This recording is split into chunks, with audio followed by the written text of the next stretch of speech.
মাটিতে রং ঘন ধান্য ছড়াবে দুই ধারে, মুঠা মুঠা কুড়িয়ে নেব ভারে ভারে।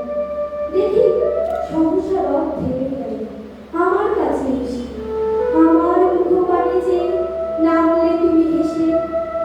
দেখে মুখের প্রসন্নতা জুড়িয়ে গেল সকল ব্যথা।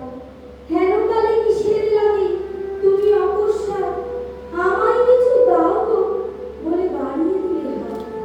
মরি একই কথা রাজাধিরাজ, আমায় দাও গো কিছু। শুনে ক্ষণকালের তরে রইল মাথা নিচু।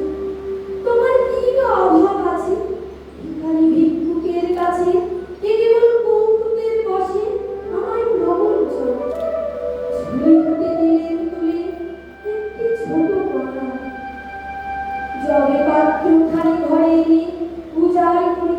এ কি ভিক্ষা মাঝে একটি ছোট সোনার কণা দেখি। দিলেন যারা আজ ভিখারিনী স্বর্ণ হয়ে এলো ফিরে, তখন তাকে চোখের